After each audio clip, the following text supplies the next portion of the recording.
bisa ketemu sama ibu-ibu semuanya, bapak ibu ya, ada bapak-bapak juga kan ya, untuk kita berbagi nih pengetahuan, berbagi informasi, sharing tentang bagaimana menjaga kesehatan anak di masa pandemi. Kita lagi pandemi, zaman berubah ya, dan semoga pandemi ini segera selesai. Terus anak-anak gimana nih, biar nggak ketularan, biar tetap sehat, biar tetap in a good mood ya. Tadi Bu Agnes sudah menjelaskan banyak sekali tentang bagaimana biar anak happy secara psikis, sekarang gimana biar body anak ini juga terjaga happy dan tidak terlalu banyak toksik gitu ya di dalam tubuhnya. Kita akan belajar nanti. Saya juga akan menyapa Bapak Ibu yang sudah hadir. Ada dari Sabang sampai Merauke, Alhamdulillah. Peserta kita banyak sekali. Dan ada yang dari Klaten. Halo Klaten, saya mau Klaten Bu. Baik, uh, tapi sekarang ada di Bontang ya, Kalimantan Timur. Oke, kami akan melanjutkan. Ya, kita akan membahas beberapa hal. Yang pertama tentang COVID pada anak, bagaimana cara mencegah penularannya, terus imunisasi, ini apakah memberikan perlindungan, seperti apa, kemudian gimana sih menjaga anak sehat dan aktif di tengah pandemi seperti ini, dan bagaimana orang tua tahu bahwa anakku ini sekarang udah sakit dan udah waktunya aku harus bawa berobat ke fasilitas kesehatan terdekat. Baik, COVID di Indonesia masih seperti ini ya. Ini data kemarin 23 Juli. 23 Juli Selamat Hari Anak Nasional. Terima kasih LDII ya, tadi belum saya sebut di awal ya. LDII sudah luar biasa sekali kontribusinya terhadap masyarakat. Ini kayaknya kedua kalinya saya join dengan LDII untuk memberikan edukasi yang dulu itu pernah tentang stunting dan waktu itu offline ya, karena kita nggak lagi pandemi. Kapan-kapan boleh nih ya LDI ngasih juga stunting dengan online seperti ini supaya yang ikut bisa lebih banyak nih ya dari seluruh daerah di Indonesia bisa ikut juga. Kita lanjut. Ini COVID kemarin 23 Juli. Angkanya masih tinggi. Nah, ini di Kota Bontang tempat saya tinggal. Mungkin di daerah kota kabupaten Bapak Ibu semua juga punya peta sendiri-sendiri. Kebetulan di kota kami masih merah semua ya. Jadi masih belum terkendali. Angka infeksi baru masih 134 orang terinfeksi setiap harinya. Dengan penduduk kami yang cuma sekitar 175 ribu jiwa. Penduduk Bonang itu sedikit ya kalau dibandingkan sama Solo gitu ya, mungkin kayak cuma satu kecamatan gitu ya. Ya, bagaimana dengan anak-anak? COVID pada anak-anak itu ada. Satu dari 8 kasus COVID itu adalah anak-anak. Jadi kalau di satu kampung itu ada 100 orang yang kena COVID, maka anak-anaknya ada 12 yang kena COVID. Seperti itu. Kalau secara statistik ya, secara epidemiologis. Di mana dari anak-anak yang kena COVID ini 3-5% diantaranya meninggal, dan anak-anak yang meninggal ini ternyata hampir sebagian besar itu balita.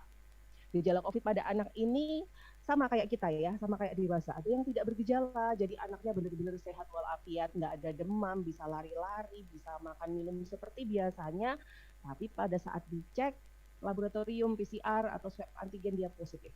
Kemudian ada juga anak-anak yang bergejala ringan, gejalanya kayak mirip anak-anak yang lagi flu, ya, demam, batuk, pilek, hidung meler. Anak-anak juga bisa mengalami anosmia ya, tapi kebanyakan tidak.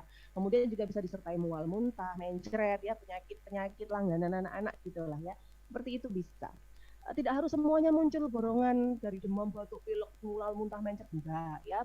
Bisa demam saja, batuk, pilek saja, sakit tenggorokan saja. Seperti itu bisa ya, gejalanya ringan. Ada juga anak-anak yang sebagian kecil mengalami gejala sedang berat. Apa itu gejalanya? Di antaranya sesak nafas, terus udah biru ya, saturasi oksigennya menurun, kemudian dia mengalami kejang, mengalami penurunan kesadaran. Itu biasanya anak-anak seperti ini nggak mungkin nggak dirawat di rumah sakit. Pasti udah dilariin ya sama orang tuanya ke rumah sakit. Kalau bisa dibilang kalau anak sakit itu uh, kalau orang tua sakit tuh bisa tahan, tapi kalau anak sakit itu mana bisa tahan ya orang tuanya. Pasti orang tuanya udah heboh untuk anakku harus segera diobatkan. Itulah um, hebatnya orang tua ya. Nah, kemudian anak-anak ini juga bisa terinfeksi 2 kali loh, lebih dari sekali bisa. Namanya reinfeksi ya. Artinya dia tadinya terinfeksi, udah positif, udah sembuh. Kok dia positif lagi? Itu bisa. Kenapa? Karena dia kena lagi, ketularan lagi. Kalau anak-anak biasanya dia kenanya itu dari klaster keluarga, ketularan dari anggota keluarga yang positif. Nah, kenapa sih pada anak-anak kita itu harus concern? Karena di Indonesia ini fasilitas ICU anak itu masih terbatas. Nggak semua RSUD kabupaten kota itu punya ICU khusus anak atau namanya PICU ya, Pediatric Intensive Care Unit atau ICU khusus anak-anak. Biasanya yang terkenal itu kan mau masuk ICU itu kan ya orang-orang tua ya. Anak-anak masuk ICU itu ya ada tapi kan sedikit. Sehingga beberapa rumah sakit bahkan belum menyediakan, belum punya itu. Jadi kalau anaknya sampai gawat, repot itu, mau ditaruh di mana?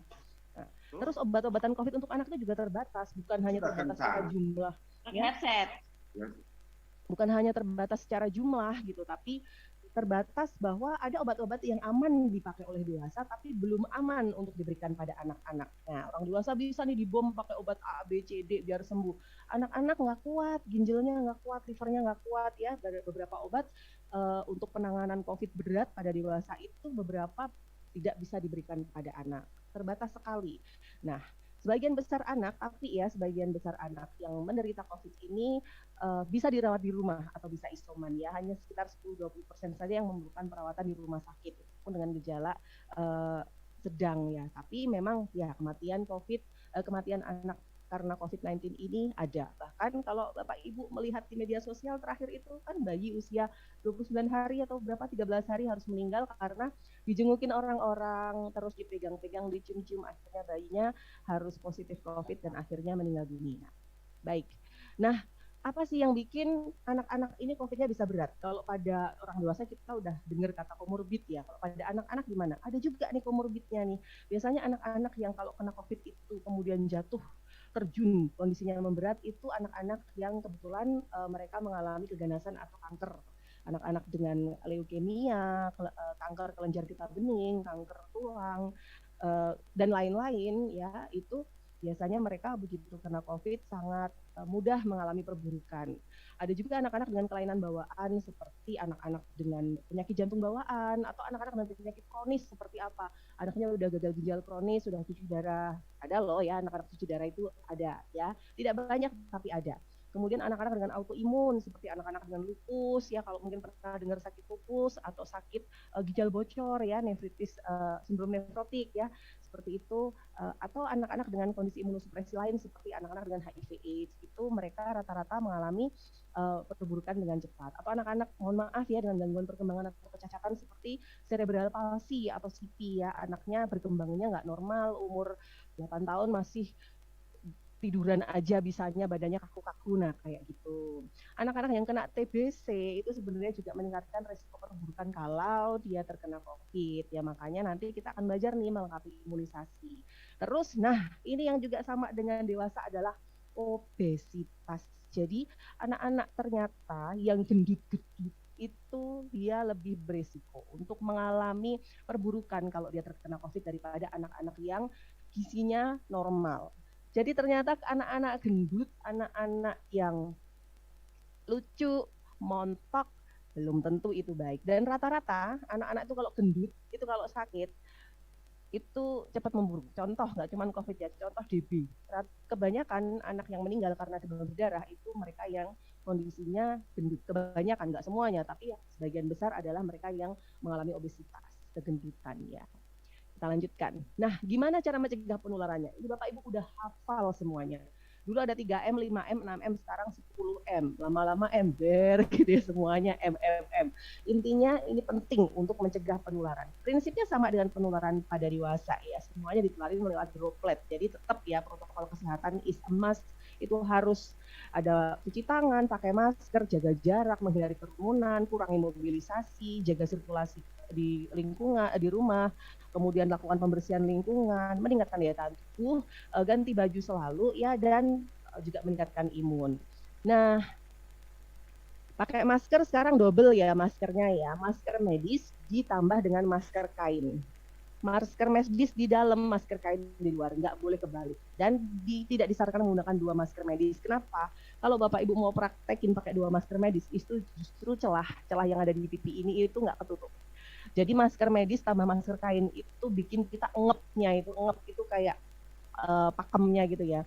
Itu lebih bagus sehingga benar-benar mencegah droplet atau percikan-percikan itu keluar dari sela-sela itu. Kalau dirasa-rasain ya, pakai masker medis ditambahin masker kain itu rasanya mirip kayak pakai masker 3M yang flex, yang harganya satu bijinya sekitar 20 ribuan itu. Nah, ini adalah cara murah untuk mendapatkan sensasi keamanan seperti itu dengan 2 lapis ini yang disarankan. Dan dia bisa memblok droplet kurang lebih 85,4% ya. Jadi cukup efektif. Anak-anak bagaimana? Anak-anak di bawah 2 tahun tidak disarankan pakai masker kalau dia belum kooperatif. Belum kooperatif itu belum ngerti. Kadang masker itu kan kekendoran, kadang masker itu kan kekencengan. Nah, kalau bahayanya kalau dia kekencengan, anak ini masih bingung untuk gimana ngatur maskernya, dia bisa terbekap. Kalau terbekap, itu kayak kita dibekap ya, oksigen kurang, anaknya lemes, anaknya menggeh-menggeh, anaknya sesak nafas. Kita nggak mau itu. Jadi, dan juga ada resiko terjerat atau tercekik oleh tali-tali masker yang biasanya variasi-variasinya banyak ya. Apalagi kalau buat anak-anak kan banyak yang lucu-lucu. Jadi, tidak disarankan anak di bawah 2 tahun pakai masker, kecuali kalau mereka sudah kooperatif, sudah ngerti, sudah mudeng bagaimana cara makainya, ngelepasnya, melorotin, kemudian naikin, ngejas ya, ngatur supaya dia nggak kencengan, seperti itu. Dan pakainya harus menutup mulut dan hidung. Nah, bagaimana dengan face shield? Face shield bukan pengganti masker. Jadi kalau dia anak-anak cuma lucu-lucuan dikasih face shield doang, nggak ngaruh ya. Jadi tetap harus pakai masker. Pakai masker dan face shield double seperti ini itu bagus. Tapi kalau hanya face shield saja, ya nggak ngaruh ya. Tidak direkomendasikan untuk hanya memakai face shield saja. Jadi silahkan pakai masker yang benar, atau kalau mau pakai face shield ya tetap harus pakai masker yang benar. Intinya gitu. Oke. Nah, untuk pada anak-anak apalagi yang hal-hal khusus yang perlu diperhatikan ya, tentu anaknya nggak usah diajak kumpul-kumpul, nggak usah deket-deket orang sakit, orang yang kalau sakit ya nggak usah pegang-pegang anaknya. Kita cuci tangan teratur, kita juga bersihin mainan-mainan anak ya, kali mainannya habis kena droplet-droplet siapa yang mungkin berkunjung atau kena dari ayahnya dari luar gitu kan, kita nggak tahu ya, ayahnya pulang kerja bawa-bawa apa nggak ngerti. Kemudian kita meminimalisir, kalau kita belum cuci tangan, meminimalisir menyentuh mata, hidung, dan mulut anak. Kalau lagi sakit di rumah silahkan pakai masker. Lagi ngerbesi, nggak enak badan, sakit tenggorokan, batuk agak-agak serak, pakai masker supaya anak kita juga terlindungi. Nah, kalau kita mau bawa anak keluar, misalkan mau nggak bisa ditinggal di rumah nih, ya harus ikut ibunya keluar, ditutup ya, kalau digendong tuh ditutupin gitu ya, pakai selimut, atau kalau pakai stroller sekarang itu banyak dijual kerodongnya stroller atau tutupnya stroller, biasanya transparan. Jadi strollernya kayak pakai jas hujan gitu, jas hujan transparan gitu. Jadi anaknya tetap bisa lihat-lihat, cuman dia nggak kena hempasan-hempasan udara atau droplet dari sekitarnya. Itu diantaranya hal-hal yang bisa dilakukan bagaimana kita melindungi anak-anak kita dari penularan COVID-19 di masa pandemi ini. Dok, gimana dengan imunisasi? Imunisasi tentu melindungi. Tadi kita ingat ya, komorbidnya anak. Salah satunya kalau anak kena TBC, maka dia bisa memperburuk kalau dia itu nanti ketularan COVID. Maka TBC bisa dicegah dengan apa? TBC bisa dicegah dengan vaksinasi atau imunisasi BCG. Ada nih ya, diberikan di awal kehidupan. Dulu diberikan sampai maksimal usia 3 tahun, tapi aturan terbaru itu sudah diberikan maksimal di usia 3 bulan. Aturan terbaru itu sekarang mulai diberikan sampai usia 1 tahun. Tapi anak saya itu habis disuntik dulunya dapat BCG sampai membekas di sini, ada bekasnya di pundaknya gitu kok, tapi tetap aja kena TBC, kena flek. Berarti apa, imunisasinya nggak ngefek? Bukan begitu. Jadi imunisasi itu mencegah keparahan. Kita banyak menemui, saya sendiri sebagai dokter anak, kita tugasnya di PICU ya, ICU-nya khusus anak-anak, ICU khusus bayi atau NICU juga. Nah, itu kita sering temui kasus-kasus anak-anak. Biasanya ini anak-anak kebun ya. Kalau di Kalimantan sini itu banyak kebun sawit, kebun karet gitu. Kalau di Jawa kan banyaknya sawah gitu ya, atau Tegal gitu ya, jati gitu atau singkong gitu. Kalau di Jawa kan seperti itu. Kalau di sini itu banyak kelapa sawit, terus karet gitu Bu. Ya, jadi berbeda. Nah, mereka-mereka yang tinggal di kebun itu kadang mereka tinggal puluhan kilometer masuk ke dalam kebun sana, karena memang rumahnya di sana, karena memang dia itu penjaga kebun. Beberapa keluarga di dalam sana itu, jadi akses untuk keluar itu susah. Nah, rata-rata anak-anak mereka juga jarang diimunisasi, jauh, boro-boro, posyandu susah. Belum kalau jalanan pasti susah, jalanan pasti masih tanah, mentok-mentok paving block gitu, atau plester gitu ya. Akhirnya mereka nggak dapat imunisasi.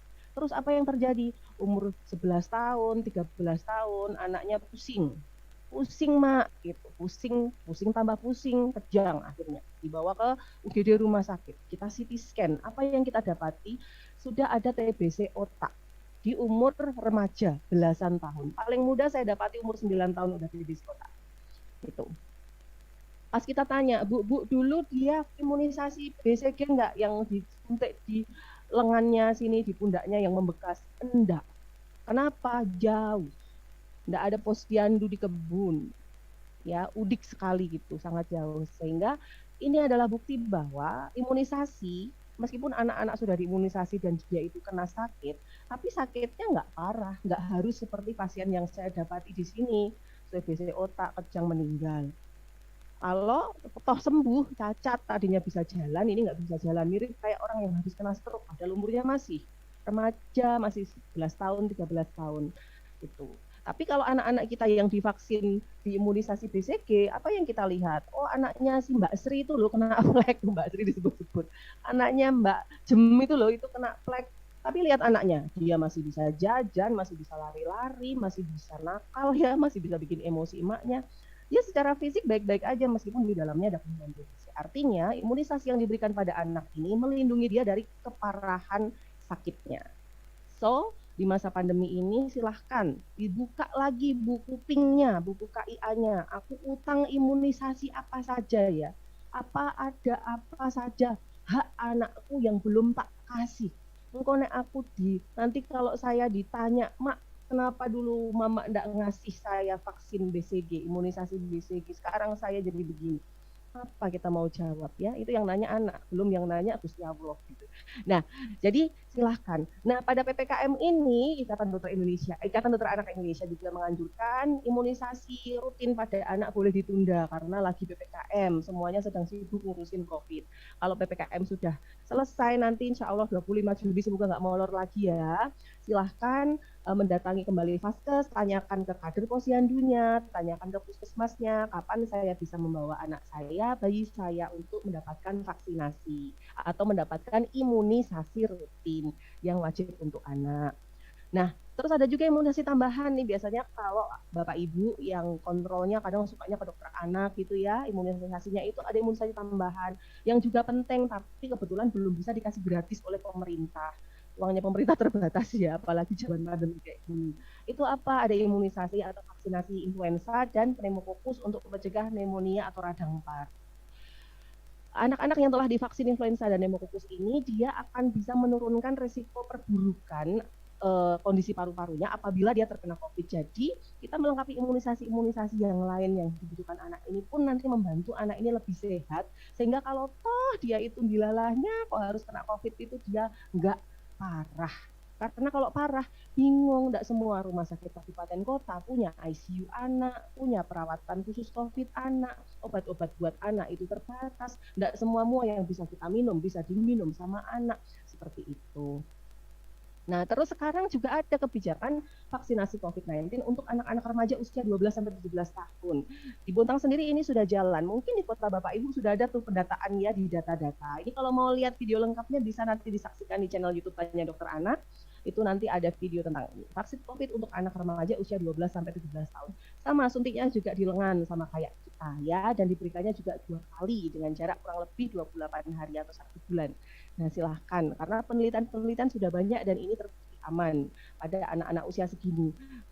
Mereka perlu berikan karena mereka ini sudah gaul ya, mereka sudah keliling-keliling komplek, mereka udah nongkrong ya kan, banyak resiko penularan yang terjadi pada kelompok usia ini. Kan mereka udah keluar rumah sering ya, nggak kayak bayi yang masih di bawah 3 tahun masih di rumah aja sama mamanya ya, berbeda. Apakah nanti akan ada vaksinasi untuk anak-anak usia di bawah 12 tahun? Kita tunggu saja update-update-nya. Penelitian sedang berjalan dan kita tinggal tunggu bagaimana hasil dari penelitian-penelitian itu, apakah direkomendasikan untuk diberikan atau belum, atau kalau diberikan berapa kali. Nah, seperti itu. Ditunggu saja ya. Pasti akan ada update dari Ikatan Dokter Anak Indonesia. Selain vaksinasi, bagaimana sih cara kita menjaga anak kita tetap sehat dan aktif selama masa pandemi? Ini ada beberapa stepnya, diantaranya ya nutrisi harus cukup, tidur harus cukup, aktivitas fisik nggak boleh mager, dan juga lingkungan harus sehat. Kita akan bahas satu-satu. Nutrisi cukup tuh gimana? Nggak ada yang namanya dok vitamin apa dok yang Kalau minum vitamin itu anakku kebal, anakku strong gitu. Sel-sel imun kita itu dibentuk oleh protein. Sel-sel kekebalan tubuh kita itu butuh lemak untuk kerja. Kemudian metabolisme itu butuh karbohidrat untuk kerja, gula, butuh energi. Sehingga mau nggak mau anak-anak kita pun itu ya harus makan. Nggak akan bisa dijawab dengan sebutir pil atau sebotol sirup untuk anakku beres urusan kekebalan tubuh dan urusan nutrisinya. Ya, tetap harus makan.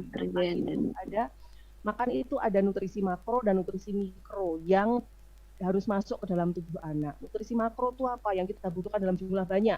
Sudah terkenal nih ya, dari zaman SD kita sudah belajar ini, ada karbohidrat, protein, lemak. Ya, karbohidrat itu nggak cuma nasi, kita orang Indonesia taunya nasi, tapi ada banyak pilihan lain seperti kentang, labu, butter squash, jagung, tepung, ya, gandum, silakan. Protein juga banyak, ada protein hewani, ada protein nabati. Jangan lupa protein hewani anak ini lebih diutamakan. Kenapa? Karena penyerapannya itu gampang banget dan dia itu mengandung banyak sekali zat gizi mikro yang sangat dibutuhkan oleh anak. Tapi tetap semuanya tetap harus seimbang ya. Jangan berarti makan daging dok saja ini mumpung korban enggak usah makan sayur nanti sembelit ya Bu ya.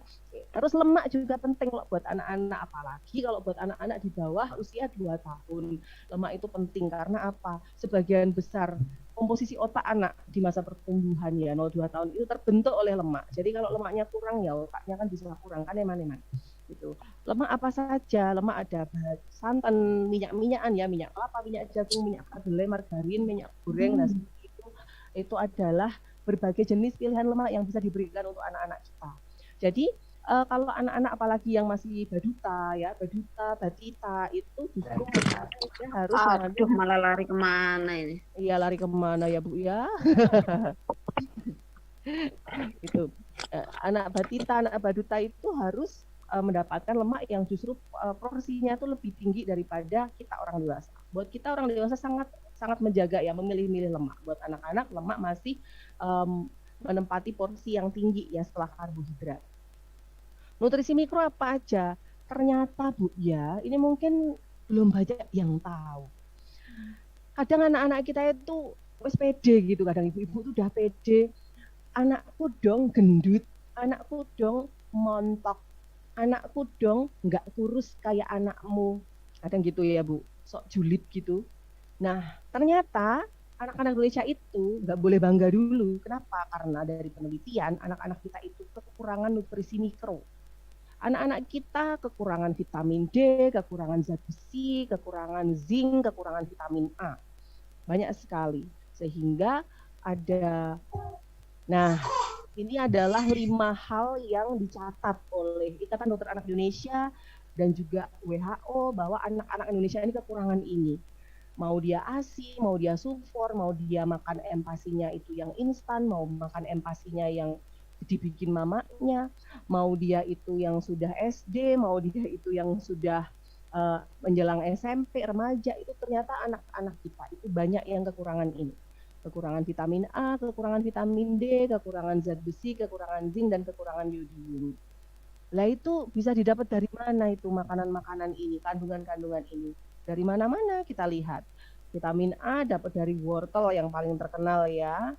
Terus ada buttersquash, bayam, selada, grapefruit. Kok ini buahnya wong bule ya Bu ya. Jadi mungkin opo ya kayak jeruk tapi warnanya yang pink itu loh.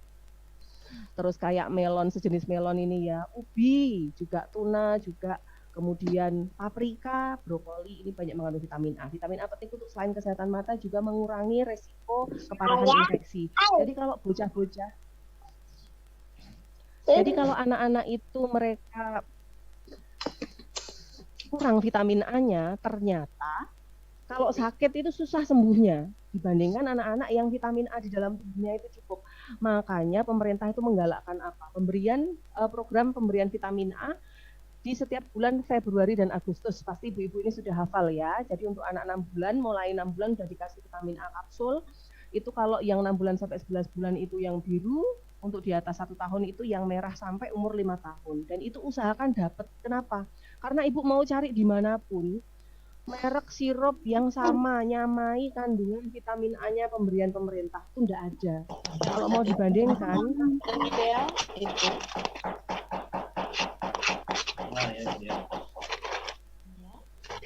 kalau dibandingkan itu ibu harus memberikan anak itu minum kurang lebih 6 botol sekali minum untuk menyamai kandungan vitamin A-nya kapsulnya pemerintah itu. Jadi kan saking itu bagusnya, tidak boleh ketinggalan.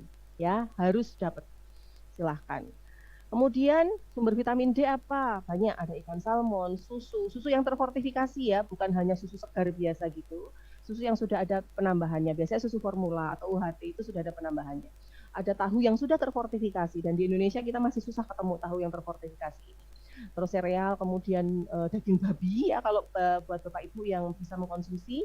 Kemudian ada juga mushroom atau jamur-jamur ya. Kemudian ada susu soya atau bahan kedelai. Kemudian ada yogurt, ada orange juice dan ada telur. Selain itu vitamin D juga bisa didapat dari berjemur. Jam berapa sih kita harus berjemur? Sebenarnya itu kita harus ngitung ya. Kalau Bapak Ibu punya aplikasi, itu bisa pakai namanya UV Index, itu pilih angka di sekitar 3 sampai 5. Kita itu mau dapat ultraviolet B. Jadi kira-kira kalau di Bontang ini sekitar jam 10-an pagi, selama kurang lebih 15 sampai 25 menit. Semakin hitam kulit kita, semakin kita butuh berjemur waktu yang lebih lama. Semakin putih kulitnya, semakin singkat. Kalau kulitnya putih kayak bule itu bisa singkat, tapi kalau hitam kayak wong Jawa hitam manis itu berarti lebih lama daripada waktu bule. Dan kalau bisa berjemur tuh pakai pakaian yang minim, jangan pakai gamis Bu, karo ngobrol. Lah terus dapatnya apa? Dapatnya cuman sumuk saja. Apa yang kena matahari, jilbabnya, dasternya gitu ya. Nah, ini ada perbandingan. Ini perbandingan di San Diego ya, bukan di Bontang, bukan di Indonesia. San Diego itu salah satu area di Amerika sana yang cukup panas.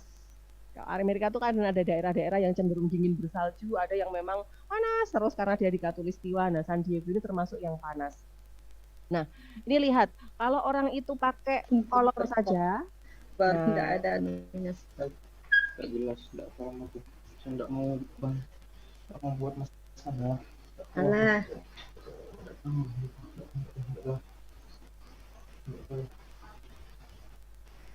kalau dia itu cuma pakai kolor saja, maka dia itu butuhnya mungkin cuma 7 menit di San Diego loh ya, bukan di sini ya. San Diego lebih panas daripada di Bontang, daripada di daerah rata-rata di Indonesia ya. Tapi kalau dia itu pakai ini nih, lengan panjang, celana panjang, dia butuh 42 menit. Berapa kali lipatnya ini Bu? 6 kali lipat waktunya. Jadi semakin luas area tubuh kita yang terbuka kena matahari, semakin kita lebih singkat waktu untuk mencapai target pemenuhan vitamin D kita. Jadi kalau mau berjemur, lihat posisi. Kalau bisa, wes pakai daleman aja di belakang rumah kena matahari. Kalau bisa, kalau nggak kelihatan orang. Tapi kalau kelihatan orang atau terbatas tempatnya, ya misalkan punggungnya gitu ya, lumayan gitu ya daripada. Tapi ya jangan yang bungkut gitu, dapatnya cuma dapat keringat saja. Bahkan nanti si UVA-nya yang masuk ke dalam tubuh bukan UVB-nya ya, gitu. Kemudian apalagi tadi kita butuh zat besi. Kita butuh zinc. Zinc ini penting untuk mendukung pertumbuhan tinggi badan anak. Zinc ini penting sekali untuk mencegah stunting. Bahkan ada yang mengatakan bahwa zinc itu adalah suplemen atau mikronutrien anti stunting. Saking pentingnya zinc ini untuk pertumbuhan anak. Zinc bisa didapat dari mana? Dari seafood, bisa oyster atau kerang. Kemudian ada kaki ayam, paha ke bawah ya. Kemudian ada babi, boleh silakan, biji-bijian, oatmeal, yogurt, kemudian mushroom, jamur shiitake ya. Ada biji-bijian lagi, ada tahu, kemudian yang juga daging sapi. Jadi ini penting sekali zinc. Tapi kita makannya juga harus banyak ya. Maksudnya makannya tuh nggak cukup saat suap 2 suap ya nggak cukup, makannya itu harus banyak. Selanjutnya kita juga butuh anak-anak kita kekurangan hampir semuanya pada kekurangan zat besi. Saya mau cerita sedikit nih. Jadi saya punya pasien, ibu ini tuh ibu Indonesia, bapak ibu ini orang Indonesia, dia kuliah di Australia, menikah di sana, punya anak di sana, lahiran di sana. Terus tinggal lo kok patah nih, Le? Lagi mau, Le? Begitu usia 4 bulan, langsung dia ditelepon. Halo mem, gitu ya. Mungkin gitu teleponnya ya. Bu, nih sini datang ke puskesmasnya Australia sana ya. Kenapa? Ini karena ibunya ini adik udah umur 4 bulan waktunya periksa darah. Loh, kenapa anak saya diperiksa darah? Anak saya nggak sakit kok. Anak ibu harus diketahui HB-nya normal atau enggak, kadar zat besinya normal atau enggak. Loh kenapa? Karena anak ini lahir dari ibu orang Indonesia. Loh kok gitu? Ya karena di Indonesia memang terbukti bahwa sejak usia 4 bulan anak-anak kita itu zat besinya udah melorot. Anak-anak kita, bayi-bayi kita itu lahir rata-rata dengan HB di sekitar 17, 21, 22 gitu HB-nya. Kita orang dewasa paling HB 10, 11, 13 gitu bangga ya. Gitu.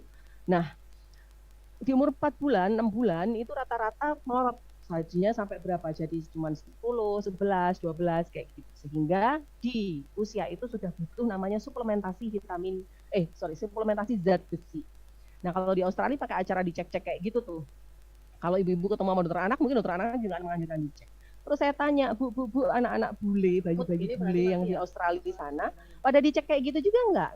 Enggak ternyata, karena anak-anak bule di sana, bayi-bayi bule di sana sudah enggak ada lagi acara pada kekurangan zat besi. Jadi segininya lah anak-anak kita itu masih receh dalam tanda kutip ya. Labnya aja kita beda sama anak bule. Mereka udah aman, kita labnya pada masih kekurangan HB, kekurangan zat besi di umur 4 bulan. Mungkin inilah yang menyebabkan negara kita ya masih gini-gini aja. Atlet kita mungkin masih gini aja. Mungkin secara laboratorium juga berbeda. Gitu. Zat besi ini penting banget untuk mencerdaskan otak dan mempengaruhi prestasi belajar. Anak-anak kalau zat besinya kurang, kecerdasannya dia nggak optimal. Dan itu sudah dimulai sejak usia 4 bulan loh. Kita harus tahu sebagai orang tua. Nah, zat besi ini yang paling disarankan untuk diberikan pada anak adalah yang berasal dari hewan karena mudah terserap. Mungkin ada informasi bahwa bayam juga ada zat besinya, iya. Kangkung ada zat besinya, iya. Tapi zat besi dari tanaman itu lebih susah diserap oleh tubuh anak sehingga lebih dipilih memberikan sumber zat besi dari jenis hewani. Seperti apa? Hewan daging merah biasanya. Kambing, sapi, ati ayam itu merah banget ya. Kemudian kambing silahkan ini habis kurban dimasak dikasih anaknya. Jadi anaknya jangan dikasih sopan terus, Bu. Nanti kurang nih zat besi dan lain-lainnya. Yang penting-penting. Selanjutnya yodium. Yodium itu penting untuk juga mensupport kecerdasan anak. Anak itu kalau kurang yodium, IQ-nya itu bisa rendah, bisa 13,5 poin lebih rendah dibanding dengan anak lain yang kadar yodium dalam darahnya normal, dalam tubuhnya normal. Jadi harus makan apa? Nek, biar anaknya itu cukup yodiumnya. Berikan dia masakan-masakan yang dibumbui dengan garam beryodium. Jadi nggak usah pakai garam-garam aneh-aneh yang nggak ada tulisannya beryodium, tapi berikan garam yang garam ini mengandung yodium. Nah, itu dipilih ya, kalau beli harus seperti itu. Kemudian boleh berikan rumput laut. Di Jawa susah mungkin rumput laut ya, kecuali Pandura atau Pansetan. Di Bontang banyak rumput laut, karena kita dekat laut ya. Boleh juga dari keju, udang, yogurt, susu, dan juga telur. Nah, ini adalah beberapa, dok, anak saya itu susah makan. Jadi pasti kekurangan itu semua. Iya, anak yang gampang makan aja banyak yang kurang. Anak yang gendut makannya enak itu loh, ternyata HB-nya yo rata-rata bawah. Sehingga dari Ikatan Dokter Anak Indonesia juga memberikan anak-anak ini harus diberikan suplementasi. Suplementasi itu apa? Tambahan vitamin. Anaknya juga minum vitamin. Sama kayak ibu dulu pas hamil disuruh minum vitamin kan, biar nanti anaknya sehat, biar bayinya nggak kecil, biar ibu nggak pendarahan, biar HB-nya ibu normal. Ya, anak-anak kita sejak umur 4-6 bulan, bahkan ada yang sejak umur sebulan ya, kalau memang ada indikasi, sudah butuh dia namanya suplementasi vitamin dan mineral. Minum vitamin sama kayak ibu, tapi ya bukan yang pil. Kalau ibu dulu hamil minumnya pil, kalau anak-anak tentu yang tetes, yang drop, yang sirup seperti itu. Kalau mau simak lebih banyak informasi tentang apa aja sih suplementasi penting bagi anak di masa-masa tumbuh kembang ini, terutama di 1000 HPK ya, sampai remaja pun bisa, itu silahkan cek ada di channel YouTube Tanya Dokter Anaknya, videonya yang seperti ini. Oke, nah setelah tadi udah divaksin atau diimunisasi, makanannya sudah cukup, tidurnya juga harus cukup. Cukup itu berapa lama? Tergantung usia. Tidurnya bayi bisa lama banget, bahkan ada yang sampai 20 jam sehari kalau di awal-awal baru lahir ya. Tidurnya orang tua ya beda, apalagi orang tua tambah susah tidur ya Bapak Ibu ya. Apalagi mikir pandemi ya, mikir tambah stres ya, tambah susah tidur. Anak-anak rata-rata berapa? Anak-anak usia sekolah rata-rata 9 sampai 11 jam. di 6 sampai 13 tahun. Anak-anak remaja 14-17 tahun 8-10 jam ya. Anak-anak dewasa muda kayak saya ini 7-9 jam ya. Kayak kita ini rata-rata 7-9 ya. 8 jam lah rata-rata. Bagus. Anak-anak di bawah 1 tahun butuh 12 sampai 15 jam sehari. Ini harus cukup. Kenapa harus cukup? Karena kalau nggak cukup bisa ngefek nanti. Nih, tidur dan tinggi badan anak. Anak yang tidurnya cukup ternyata tinggi badannya lebih tinggi daripada anak-anak yang tidurnya kurang. Anaknya suka begadang, nge-game, pendek nanti meh jadi polisi susah. Mau jadi tentara, waduh tingginya kurang 1 senti, 2 senti kan eman-eman. Pertumbuhannya pun lebih baik ya, dia tidak kurus. Ini ada yang namanya kurva tidur. Jadi anak itu tidur itu bertahap. Tadinya itu mulainya dia keriyip-keriyip, baru mulai tidur yang usak-usak, terus habis itu dia tidur dalam. Nah, tidur dalam itu namanya deep sleep atau tidur dalam. Di sinilah, di fase tidur dalam inilah anak itu hormon pertumbuhan ini dikeluarkan untuk menunjang penambahan tinggi badan dan juga pertumbuhan lainnya. Sehingga kalau anak itu tidurnya suka begadang, dia tidurnya bahkan dini hari, atau tidurnya suka kebangun-bangun, dia nggak tenang tidurnya, bangun rewel, cari nenek, nah ya, atau kalau remaja-remaja itu tidurnya kemalaman, mereka bisa mengalami gangguan pertumbuhan, karena hormon pertumbuhannya rilisnya nggak optimal. Kapan sih hormon pertumbuhan itu dirilis? Tengah malam, jam 11, 12, jam 1 malam tuh rilis banyak-banyak. Dan dia akan optimal rilis kalau anak itu sudah tidur 2-3 jam sebelum tengah malam. Jadi ya, jam 9-10, kalau remaja ya jam 9-10 harus tidur. Anak-anak di bawah 2 tahun, anak-anak balita, upayakan jam 9 malam sudah tidur. Gitu. Kemudian apalagi, ternyata sistem imun berpengaruh nih. Kalau tidurnya baik, imunitas dan kekebalan tubuh itu juga baik. Ini ada penelitiannya ya. Sleep and immune function, nah bahasa Inggris ya. Nih, kemudian sel-sel imun sudah diproduksi dalam jumlah cukup dan seimbang kalau anaknya itu cukup tidurnya. Makanya kalau anak-anak yang dia kurang tidur bisa gampang sakit-sakitan. Kita aja orang dewasa kalau kurang tidur bisa gampang sakit-sakitan. Di masa COVID ini kadang kalau ditelaah ya satu-satu orang-orang yang mengalami gejala COVID yang sedang gitu ya sampai sesak nafas itu kadang mereka ini ya pribadi-pribadi yang memang ada pengaruh dari kurang tidurnya juga atau tidurnya tidak nyenyak gitu ya. Kurang tidur juga bisa menjadikan obesitas. Jadi ibu-ibu kalau merasa kok aku sudah diet tapi badanku nggak kurus-kurus, jangan-jangan ibu ini kurang tidur karena ngurusi rumah ya. Karena ya nggak balance, nggak optimal metabolisme tubuh kita. Jadinya udah diet mati-matian tapi kok masih tambah saja berat badannya. Apalagi ngaruhnya, ternyata tidur juga ngaruh ke emosional dan kecerdasan anak. Ada penelitiannya ya, saya cantumkan di sini. Kalau ingin kepo bisa dilihat nih satu-satu, tapi bahasanya bahasa Inggris. Ternyata anak yang tidurnya cukup dan berkualitas, anak-anak dan remaja yang tidur yang cukup dan berkualitas, itu lebih mampu mengontrol emosi, nggak uring-uringan, mempunyai daya ingat yang lebih baik, nggak pelupa, kemampuan fokus dan pemusatan perhatian lebih baik, serta kemampuan dan bahkan nilai matematikanya pun lebih baik dibandingkan anak-anak lain yang tidurnya bermasalah, suka begadang, dan lain-lain. Ternyata penting ya tidur ya di masa pandemi ini, ya karena daya tahan tubuh, termasuk emosi tadi sudah disampaikan ya, gimana stres tuh bisa ngaruh. Nah, termasuk tidur ini salah satunya untuk menjawab supaya nggak emosian, tidur saja gitu ya mungkin. Baik. Nah, selain tadi tidur sudah, sekarang bagaimana aktivitas fisik anak-anaknya? Lah bagaimana dok mau main? Lah ini pandemi yuk, nggak bisa kemana-mana anak-anak. Jadinya anak-anak pada ngapain? Pakai HP. Ibunya lagi repot, ibunya ngurusi rumah, wis kewalahan gitu ya Bu ya, sudah repot sekali. Terus akhirnya biar diem, biar nggak ngerepoti anaknya dikasih HP. Karena biasanya anaknya nggak ngerepoti, anaknya keluar rumah sama teman-temannya seru-seruan. Nah sekarang karena mereka nggak bisa seru-seruan keluar, dia harusnya di dalam saja yang direpoti ibunya. Padahal ibunya ya ada banyak kerjaan sehingga wes sana lihat HP saja, lihat TV saja. Padahal kita lihat, ini penelitian ini.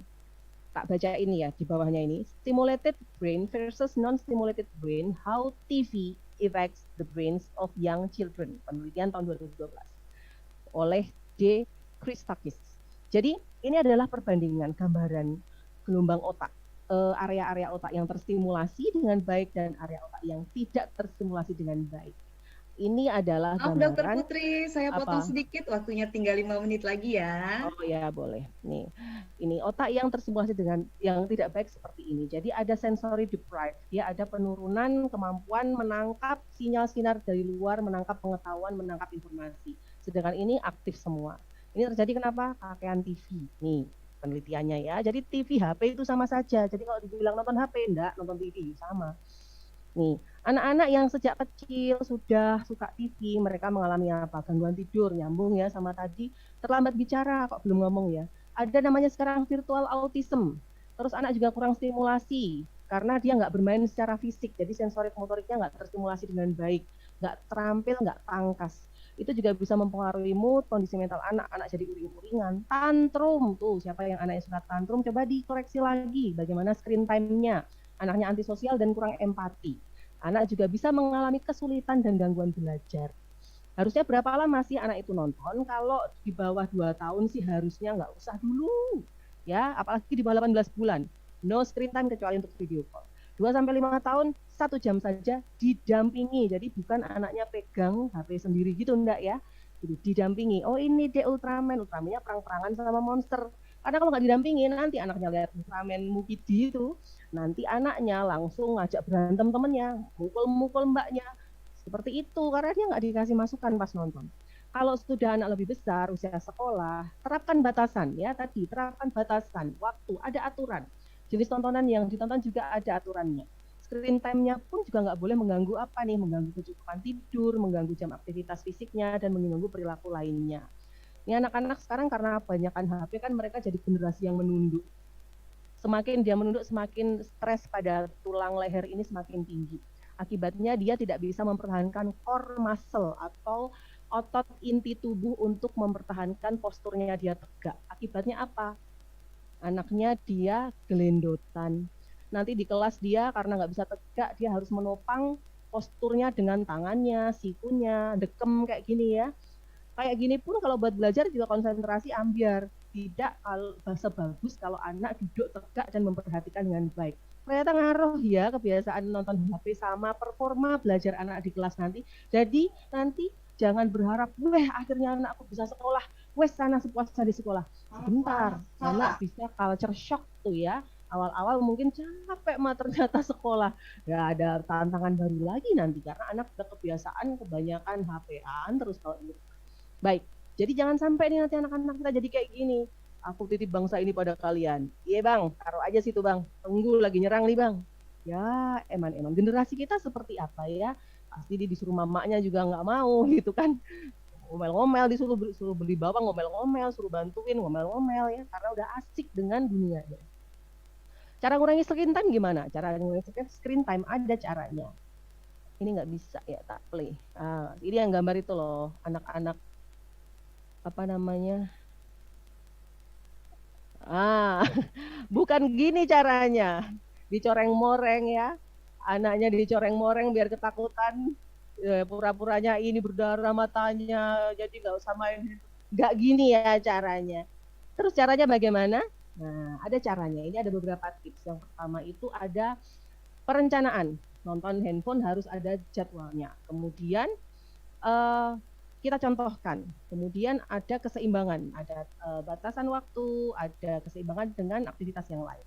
Kemudian pelan-pelan dulu. Jadi misalkan tadinya main handphone 3 jam, dikurangi 2,5 jam. Jangan langsung nggak boleh gitu, jangan. Anak nanti kaget ya. Kemudian kita harus komitmen nggak ngasih handphone pada saat anak itu keluar atau anak itu lagi belajar dengan bukunya ya, bukan belajar pas sama gurunya dengan online ya. Yang kita nggak ngasih handphone begitu. Gitu. Kita fokus untuk mendampingi anak dengan buku. Kemudian mungkin wifi kita harus disetting juga kapan nyala, kapan mati, disetting juga untuk keamanan anak-anak ya. Kemudian ada kontrol parenting ya. Sekarang kita bisa nih anak-anak biar nonton konten-konten yang positif-positif aja. Dan kita sebagai orang tua harus involve, terlibat sama anak. Jadi mungkin kita bisa sekali-sekali ngegame bareng sama anak tuh ya boleh ya, silahkan. Beberapa caranya. Kalau buat kakak-kakak yang udah sekolah, remaja-remaja kita, anak-anak SD ini yang perlu diperhatikan postur ya, postur. Karena kebiasaan mempostur diri yang baik mempengaruhi kemampuan konsentrasi belajar nantinya dan menyerap pembelajaran. Kalau kelamaan nonton handphone, kelamaan nonton laptop buat pelajaran, ingat, tiap 20 menit istirahat, lihat objek ke depan ya, 20 kaki atau sekitar 6 meter, dan itu selama 20 detik. Jadi 20 menit, stop 20 detik untuk lihat sekeliling sejauh mungkin mata memandang. Seperti itu. Nah, ternyata ini penting ya, aktivitas fisik selain handphone tadi, aktivitas fisik harus didorong, anak-anak harus bisa, karena anak-anak yang fisiknya itu aktif, dia akan memiliki tingkat konsentrasi yang lebih tinggi, dan mereka tidak drama, karena gangguan perilakunya mereka rendah, nggak ada gangguan perilaku, dan pencapaian di sekolahnya dia lebih baik. Nah, apa aja sih aktivitas fisiknya? Ada yang kita bisa lakukan setiap hari, ada main keluar kalau aman ya, kemudian naik tangga, bantu mama, papa di rumah. Dia ambilin baju ini. Dia manfaatkan anaknya, Bu, ya, sekaligus itu stimulasi, belajar warna, belajar tanggung jawab, belajar kemandirian, ya.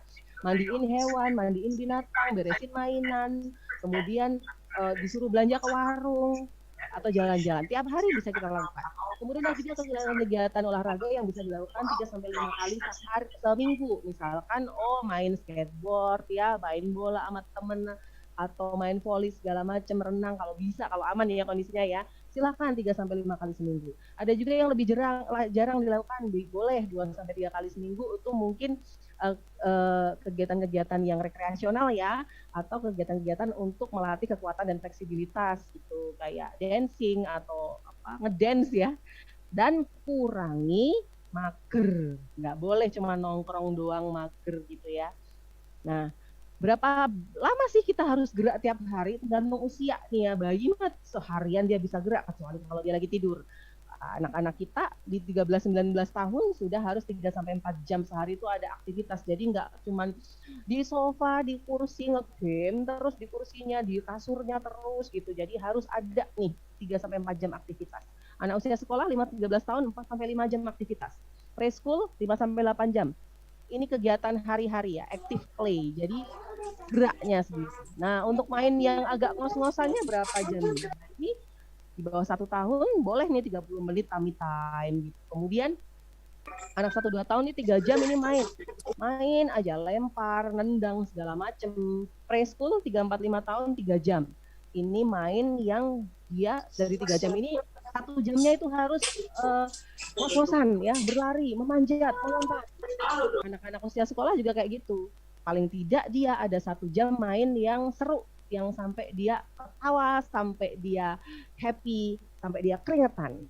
Nah, boleh bikin di rumah ya, seperti ini, main pakai perkakasnya ibu di rumah buat main kreativitas atau main fisik. Lompat ini, bikin kotak-kotak begini biar dia lompat-lompat sana sini, dan didampingi ya. Main di rumah bisa selama pandemi.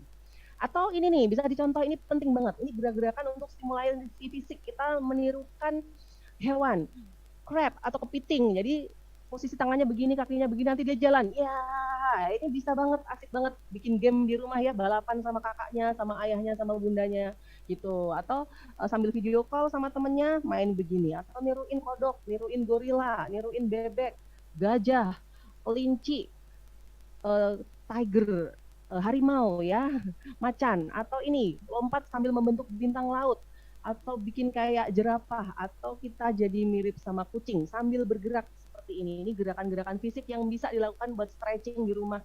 Silahkan ibu jadi instrukturnya. Ibu bingung, saya nggak bisa dok. Nih, buka Google bu, ada nih, ini salah satu link. Oh ini bukan Google ya, ini link Chrome ya, link Google, bukan YouTube ini. Family Go Noodle ini videonya banyak sekali, tinggal nyontoh, wah begini-begini. Jadi kita kayak SKJ bareng-bareng, tapi ini interaktif dan bisa dinikmati oleh anak-anak. Atau, nah ini ada video juga ya, bisa nonton. Ini videonya, mungkin tak play di sini aja biar nggak usah ada, nggak apa-apa ya mas ya.